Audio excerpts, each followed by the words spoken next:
e desafio você a estar presente. O texto é o texto de Isaías, capítulo 55. Eu quero ler a partir do versículo 6. Isaías, capítulo 55, versículo 6, diz assim. Todos encontrados, digam amém. Diz assim a palavra: buscai ao Senhor enquanto se pode achar. Você pode repetir? Buscai ao Senhor enquanto se pode achar. Invocai-o enquanto está perto. Deixe o ímpio o seu caminho, e o homem maligno os seus pensamentos. Convertam-se ao Senhor, que se compadecerá dele, e torne para o nosso Deus, pois grandioso é em perdoar. Pois os meus pensamentos não são os vossos pensamentos, nem os vossos caminhos os meus caminhos, diz o Senhor. Assim como os céus são mais altos do que a terra, assim são os meus caminhos mais altos do que os vossos caminhos, e os meus pensamentos mais altos do que os vossos pensamentos. Assim como descem a chuva e a neve dos céus, e para lá não tornam, mas regam a terra e fazem produzir, brotar e dar semente ao semeador e pão ao que come. Assim será, vamos repetir? Assim será a palavra que sair da minha boca. Ela não voltará para mim vazia, mas fará o que desejo e prosperará naquilo para que a enviei. Vamos orar? Meu Pai, tenha misericórdia, nos dê, Senhor, anseio por Ti, meu Deus. Pai, nós necessitamos tanto de Ti, Senhor. Nós precisamos do Senhor, meu Deus, liderando as nossas vidas, trazendo, Senhor, intensa consciência da necessidade de Ti, de forma que a nossa vida esteja sempre diante de Ti, Senhor. Pai, que não possamos assim nos esquecer dos Teus preceitos, nos afastar um só momento que seja. Para isso, Pai, te pedimos misericórdia e que o Senhor nos dê, Senhor, a sensibilidade para compreender, para perceber, Senhor, quão profunda é a Tua palavra e que o nosso coração seja tomado pela intensidade que ela nos dá. No nome de Jesus, amém e amém. Meus irmãos, o texto de Isaías 55, na verdade eu estou lendo para dar sentido ao propósito do que você vai ouvir nesse momento. No domingo à noite eu falei sobre a parábola do semeador e nós abordamos que a parábola do semeador foi o meio pelo qual o Senhor pregou àquela multidão, mas ele só revelou o significado mediante a busca dos discípulos. Os discípulos, ele mesmo declarou: a vocês é dado a conhecer os mistérios do reino. E nesse texto de Isaías, só para que você possa perceber que não é de qualquer jeito que o Senhor se manifesta, se revela. O propósito do Senhor aqui no texto de Isaías, o profeta Isaías falando ao povo, ele estava dizendo: vocês devem buscar enquanto o Senhor está perto. Vocês devem invocá-lo enquanto ele está perto. Vocês devem buscar ao Senhor enquanto podem achar.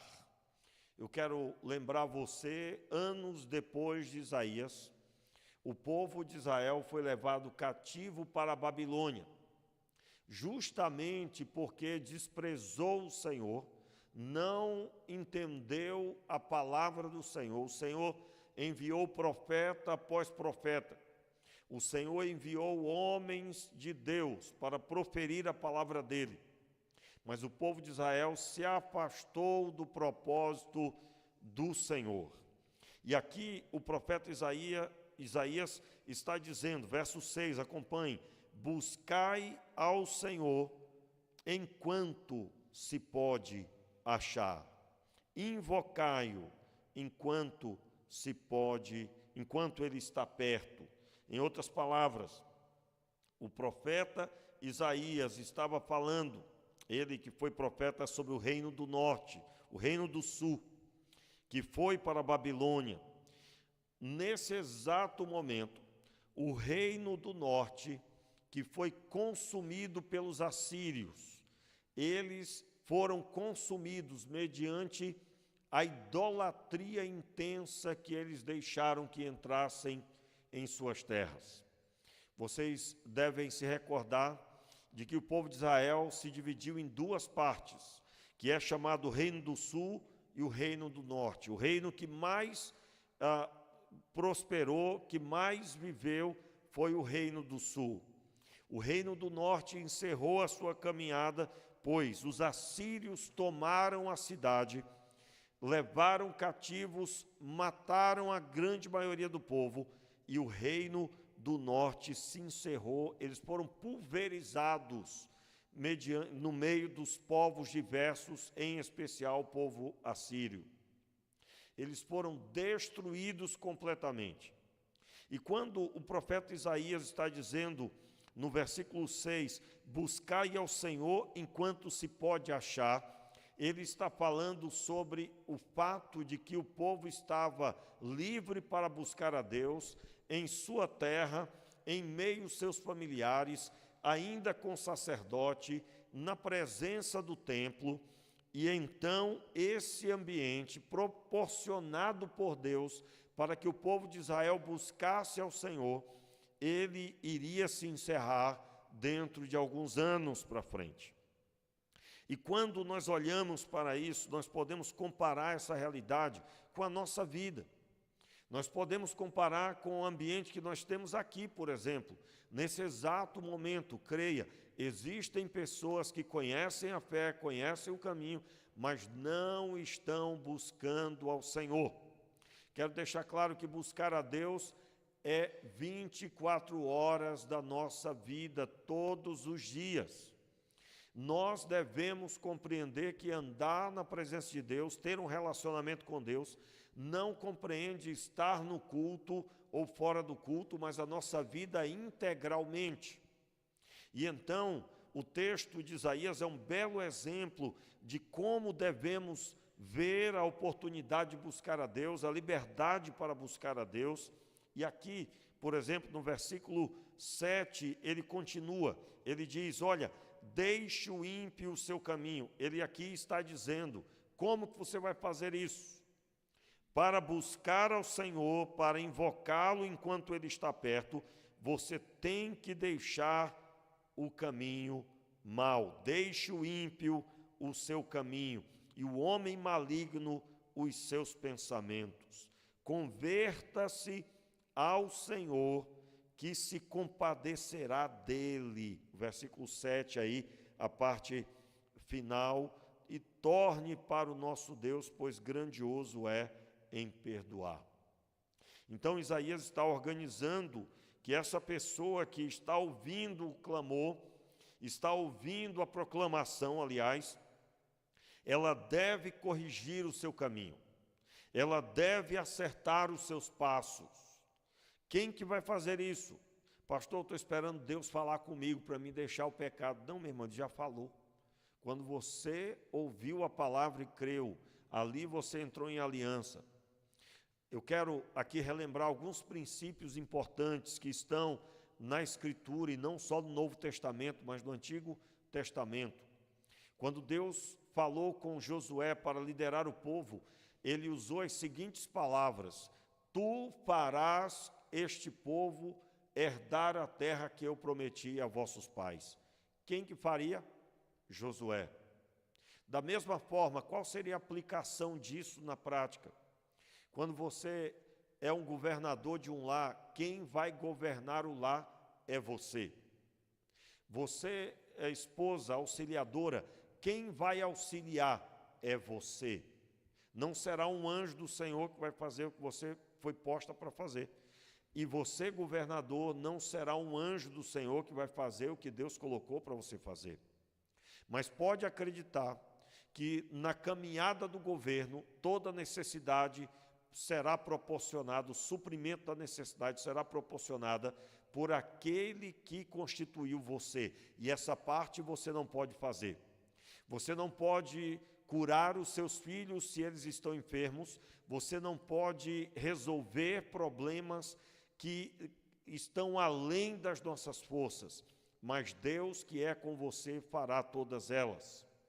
Então, assim como foi com Josué, ele mesmo disse para Josué que ele não deveria se espantar com o que ia acontecer, porque Deus estaria com ele, e ele se propõe a estar conosco. Mas o que é que nós temos que fazer? Isso tem que estar muito claro na nossa vida. Não podemos ter absolutamente nenhum pacto, nenhuma aliança com coisas que são contrárias ao Senhor. Nós devemos ter aliança com Deus e com sua palavra. E então ele continua no verso 8, pois os meus pensamentos os meus pensamentos não são os vossos pensamentos, pois os meus pensamentos não são os vossos pensamentos, nem os vossos caminhos, meus caminhos, diz o Senhor, assim como os céus são mais altos do que a terra, assim são os meus caminhos mais altos do que os vossos caminhos, e os meus pensamentos mais altos do que os vossos pensamentos. Em outras palavras, o que é que nós temos que quando o Senhor vem, ele disse, isso aqui pode ficar. Nada, absolutamente nada. Nada que carregamos chega perto do pensamento do Senhor. Eu quero com isso deixar claro, com todo respeito a seus pais, com todo respeito a toda a geração passada, nós não devemos nos aproximar do Senhor carregados com o que recebemos durante a nossa vida, mas devemos estar prontos, aptos para ouvir o que Ele tem a nos dizer. E aqui Ele está dizendo claramente, os pensamentos de vocês são completamente distantes dos meus. E aqui, meus irmãos, nós temos a abertura para um assunto importante. O que é a parábola do semeador? É os pensamentos de Deus sendo postos diante dos homens, convidando os homens para largar os seus pensamentos e abraçar o pensamento do Senhor. Quando você lê a Bíblia, você está sendo convidado a acesso, você está tendo acesso aos pensamentos de Deus. Aliás, uma das definições do que é a Bíblia. A Bíblia é o coração de Deus revelado aos homens. Mas esse coração só pode ser acessado se a pessoa deixar o caminho mau, deixar o coração maligno, e ela agora se arrepender dos seus pecados, e Ele que é grandioso em perdoar, perdoará os pecados. E qual a compreensão que eu tenho que ter do que eu carrego? Nada que eu carrego deve sobrepor aquilo que o Senhor tem para manifestar na minha vida. Por isso, a forma certa de ler a Bíblia é vazio. Não tenho nada, sou pobre, sou completamente miserável, e eu recebo a riqueza da Escritura Sagrada. O versículo 9, conforme já observamos, assim como os céus são mais altos, aqui ele está dando um exemplo claro, os seus pensamentos estão aqui, e assim como o céu é distante, assim é a distância dos meus pensamentos para o de vocês. Meus irmãos, isso deve causar em nós um anseio por ter acesso a esses pensamentos. Um anseio. E esse anseio deve encher o nosso coração de vontade de saber o que é que a palavra de Deus está dizendo, conforme o trecho, a passagem que eu estiver lendo. Então, ele declara, assim como descem a chuva e a neve dos céus, e para lá não tornam, mas regam a terra e fazem produzir, brotar e dar semente ao semeador e pão para o que come. Verso 11. Assim será a palavra que sai da minha boca. Ela não voltará para mim vazia, mas fará o que desejo e prosperará naquilo que a enviei, para que a enviei. Em outras palavras, o Senhor está deixando muito claro aqui, a minha palavra, que não é a palavra de vocês, fruto dos pensamentos de vocês, ela, quando é recebida, quando vem sobre o solo, como a semente vem, como a chuva vem, ela produz aquilo para o qual eu enviei. Aqui, irmãos, eu vou até abrir um espaço, porque durante os últimos 3 semestres, nós tivemos aqui o encontro do Pregue a Palavra. Qual a proposta do Pregue a Palavra?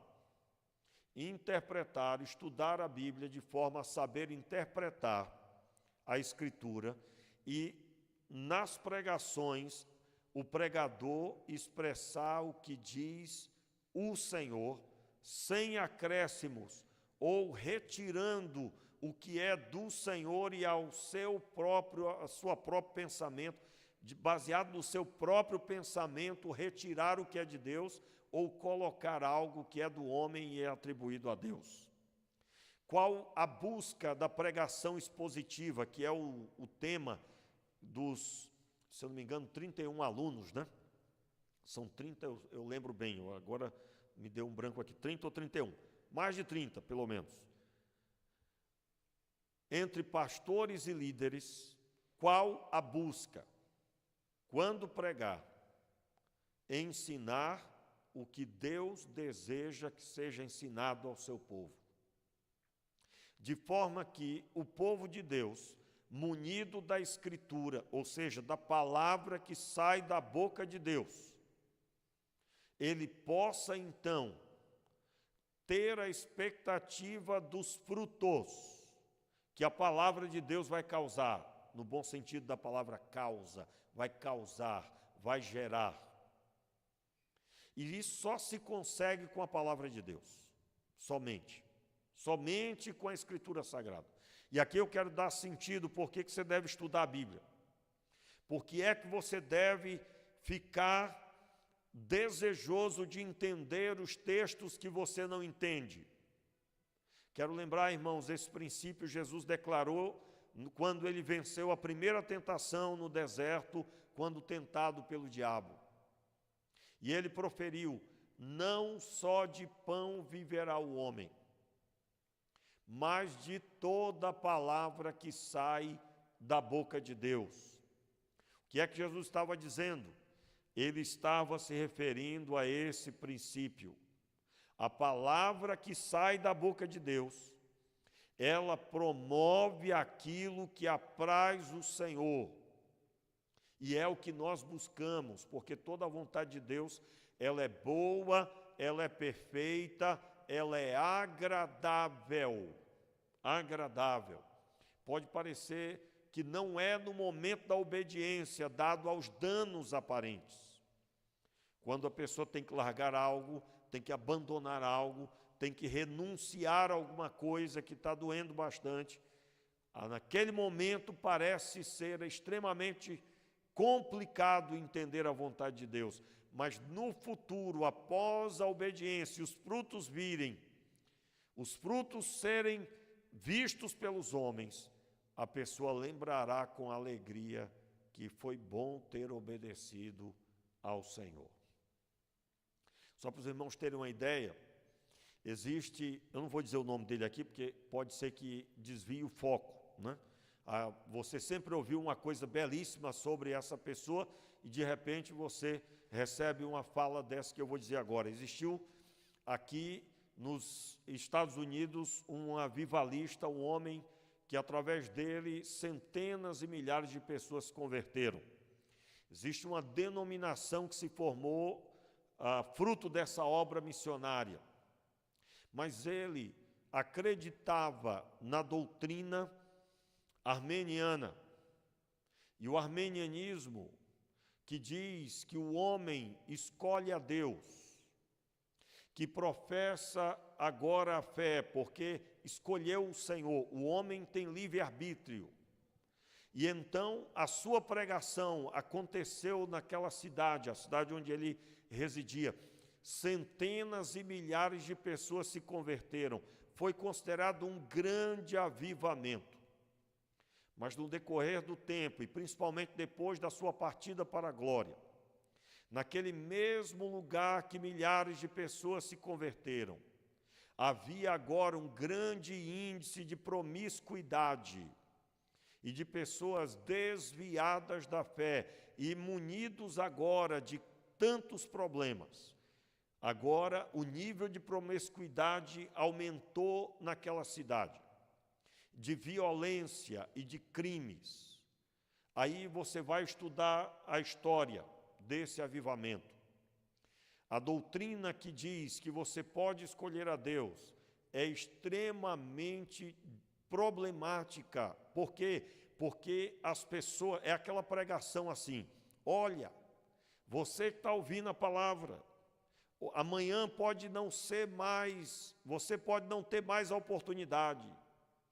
Normalmente, a doutrina armeniana, a pregação armeniana, ela vai dizer, ela vai tentar criar um ambiente. Você vai encontrar pregadores armenianos dizendo, olha, no inferno haverá ranger de dentes. Hoje você está aqui nesse clima maravilhoso, mas se você não se converter, você vai para o inferno. Aí você está sabendo por que eu não utilizo dessa fala. Nunca me ouviu falar, e que Deus tenha misericórdia, que eu nunca profira aqui a mensagem dessa forma. Eu digo a você, meu irmão, que grande parte, ou um número dentro da multidão, tende a vir à frente com medo da morte, medo do inferno. Mas o medo do que lhe vai acontecer após a morte não converte corações. Qual a forma que nós adotamos e que é a forma bíblica? É a forma segundo os estudos de Calvino, aonde a salvação ela é promovida por Deus, 100% por Deus. O homem escolheu a Deus entre aspas. Ah, mas eu escolhi, eu vim à frente, pastor, eu levantei a minha mão. Você só levantou porque Deus tocou o seu coração e você creu. Somente pelo Espírito Santo uma pessoa pode crer em Deus como seu Salvador e Senhor em Cristo Jesus. Então a diferença do armeniano para o calvinista, em resumo, é muito mais vasto que isso, eu estou só dando um detalhe, é que o armeniano entende que a pessoa pode escolher e por que não escolhe agora? O calvinista, e é claro, calvinista equilibrado, que tem calvinista também que só Jesus na causa. Ele acredita, prega, ora, buscando extrair da Escritura a mensagem de Deus, porque se não for palavra de Deus, não converte. Não converte. E aí vem a busca, meus irmãos. Eu nunca vou parar de estudar a Bíblia, jamais vou parar de buscar o conhecimento do Senhor. Por quê? Porque a extração da mensagem genuína da Escritura não se obtém de qualquer jeito. E aí vem o porquê do curso Prega a Palavra. Irmãos, eu fui a um congresso em São Paulo. E o congresso era do Ministério Prega a Palavra. E eu fui com o objetivo de conhecer o coordenador do Pregue a Palavra aqui no Rio de Janeiro. Ele estaria lá, ele mora em São Paulo. E lá foi anunciado, olha, o pessoal que quer levar o curso Pregue a Palavra para a sua igreja, para a sua região, vai ter uma reunião tal hora. Irmãos, quem é que era o primeiro que ficou esperando a reunião começar? Era logo depois do almoço, ia ser antes do almoço, aliás, o pessoal, todo mundo partiu lá, depois do almoço mesmo, partiu para almoçar e eu confesso a você, por mim eu ficava lá sentado esperando a hora da reunião. E quando começou a reunião, tinha só 3 pessoas para ouvi-lo. E eu já fui dizendo, olha, eu quero disponibilizar a nossa igreja local para receber o curso na cidade de Angra dos Reis. Aí ele foi falando as coisas, nós vamos fazer. Ele foi, tem que fazer isso, nós vamos fazer. Irmãos, algumas coisas eram pela fé. Porque eu creio que tudo que nos leva a nos aprofundar na Escritura Sagrada, o Senhor Deus vai assinar embaixo. E de fato foi. Por que eu estou citando isso? Estou aproveitando também para explicar para você por que da mobilização. Irmãos, dá trabalho. Olha, quando termina o curso aqui, eu estou quebrado fisicamente. Dá trabalho, além de eu ser aluno, né? Dá trabalho preparar tudo. Mas é gratificante saber que nós estamos ajudando pelo menos 20 igrejas. Acho que 20 ou 15, acho que são 15 igrejas basicamente. Tem até que contar depois, né, Enoque? Quantas igrejas são, eu não fiz isso. Mas, basicamente, se nós contribuirmos para que os pregadores preguem a genuína mensagem. O que é a genuína mensagem? Vou dar um exemplo para você rápido. Quando você lê o texto de Jó, você pode ler as palavras dos amigos de Jó, e os pensamentos deles são muito bem organizados, mas são reprovados por Deus no final. Eles proferem palavras, por isso que é arriscado, né?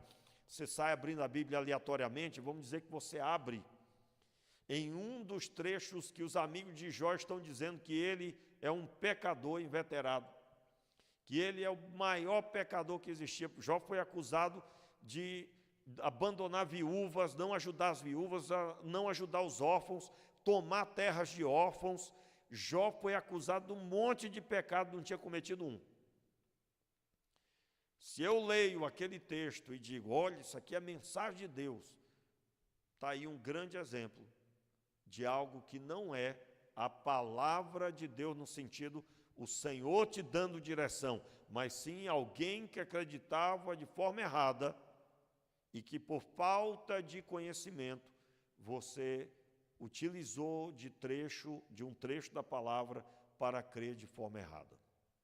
E aí, quando você estiver executando aquilo que são as orientações dos amigos de Jó, e você estiver de mãos vazias, nada está fluindo, a resposta: Deus só faz prosperar o que Ele disse, o que é a vontade dEle, somente. Então, o texto de Isaías 55, a partir do verso 6, mostra isso em pleno vigor, em pleno andamento. O versículo 11, assim será a palavra que sair da minha boca.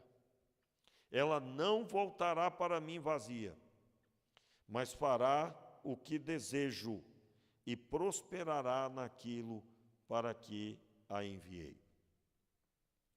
E aí, com isso, eu estou até dando identificação para você, a forma de você identificar as pregações.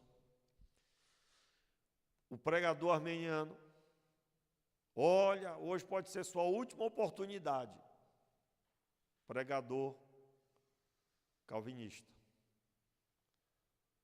Se Deus tocou o seu coração, Deus falou com você, você sentiu o Senhor chamando você, eu quero convidar você a aceitar a Jesus como Senhor e Salvador. Ou seja, só saia do seu lugar para vir à frente, se Deus falou aí ao seu coração. Então a pessoa vem porque o Espírito Santo ministrou o coração dela. E então, esse avivalista, lá nos Estados Unidos, ele pregando dessa forma, venha enquanto você pode, amanhã pode ser tarde. As pessoas vinham por medo, vinham achando que era só receber uma oração, mas o novo nascimento não acontecia e logo se desviavam. E então, Agora, aquela cidade ficou cheia de pessoas dizendo, quando alguém pregava, e a igreja? Não, já fui da igreja. Ah, eu já estive lá, não consegui. Olha, aquilo não é vida para que a gente pode levar. Ninguém consegue obedecer, porque, meus irmãos, a obediência, ela flui naturalmente mediante o novo nascimento. Não a religiosidade, não a imposição. Então, com isso eu não vou me alongar, eu já quero orar encerrando, mas eu quero convidar você a abrir aí em Mateus 13, mais uma vez, por gentileza. E aí eu gostaria que você, ao chegar em casa, no momento devocional, talvez amanhã de manhã cedo, você pudesse abrir a sua Bíblia. Leia de novo o texto de Mateus 13. Acompanhe aí, olha só. Logo no capítulo 13, logo no começo, Jesus está rodeado de multidões. Naquele mesmo dia, Jesus saiu de casa e assentou-se à beira-mar. Ajuntaram-se grandes multidões ao seu redor, por isso entrou num barco e assentou-se, enquanto todas as multidões estavam em pé na praia. E falou-lhes de muitas coisas por meio de parábolas, dizendo. Aí ele começa a parábola do semeador, vai até o verso 23. Depois, versículo 24, acompanha aí. Propôs-lhe outra parábola, dizendo. Ou seja, Jesus continua pregando e o povo não estava entendendo. Ele fala a parábola do trigo e do joio.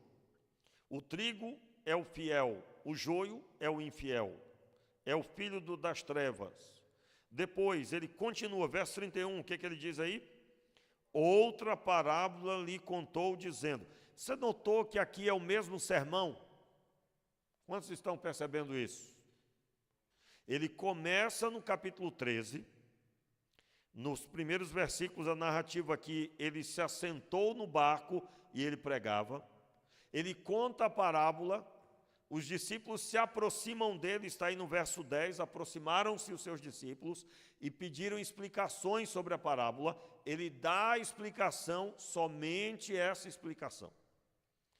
E ele então continua contando agora outra parábola, e aí vem a terceira parábola a partir do verso 31, e ele ainda está com a multidão, e aí o verso 34 ele declara o que disse o profeta sobre as parábolas, que eu vos abrirei em parábolas a minha boca, versículo 35. Agora leia aí o verso 36. Então, tendo despedido a multidão, foi Jesus para casa. Notaram que aqui acabou o sermão? O sermão acabou aqui. Então fica a mensagem. O Deus do Antigo Testamento, que é o mesmo do Novo Testamento. Lembra do princípio que eu ensinei aqui? Irmãos, Antigo e Novo Testamento é a mesma coisa. Nos dois testamentos, você vai encontrar Deus buscando relacionamento com os homens. E dos dois testamentos, o homem, para se aproximar de Deus, tem que se arrepender dos pecados. Precisa buscar a Deus. E aqui nesse texto, mais uma vez, Deus está dizendo na pessoa do seu filho, se arrependam, busquem conhecimento. Mas eu não entendi. Só será revelado àqueles que estão como os discípulos. Aqueles que estão transitando, que estão vindo mais ou menos. Aí eu estou falando da presença de Deus, não é o culto, né? O culto não, eu estou falando de uma forma geral. A esses não será revelado. A revelação é o quê? O acesso à palavra. E quem tem a palavra revelada ao seu coração, irmãos, é quando estala aí na sua mente, você vê o que você não conseguia ver. É nessa hora que os frutos virão. Fique de pé no seu lugar, vamos orar. que você possa ler em casa essas parábolas e que você seja abençoado com o que elas dizem. Eu não abordei nenhuma delas, além do que eu falei domingo, mas uma das coisas que eu tenho procedido aqui com os irmãos, estou procedendo com o estudo, é mostrando que não dá para estudar um pequeno trecho sem entender o contexto. E que você estenda esse formato para a sua leitura diária, para o seu estudo pessoal. Pastor, é muito difícil. Você acertou. Rapaz, você acertou em cheio. Ah, meu Deus, mas é muita coisa. Você acertou. Agora você só tem que arregaçar as mangas e de joelhos na presença do Senhor buscar a sua face, dizendo: Senhor, abre os meus olhos, que eu veja os mistérios do reino serem revelados ao meu coração. Meu Pai, tenha misericórdia de nós. Nós estamos aqui, Senhor, diante de Ti como igreja, e eu te peço, Senhor, dai-nos o anseio por conhecer-te, dai-nos o anseio por ouvirmos a Tua voz, na nossa comunhão pessoal, Senhor, na nossa caminhada pessoal contigo. Conduz-nos, Senhor, conduz as nossas vidas, Pai, de forma que possamos glorificar o Teu nome, exaltar o Teu nome com uma vida santa e abençoada. Sim, Pai, oramos assim, pedindo: tenha misericórdia, nos ajude, Senhor, a Te servir. Em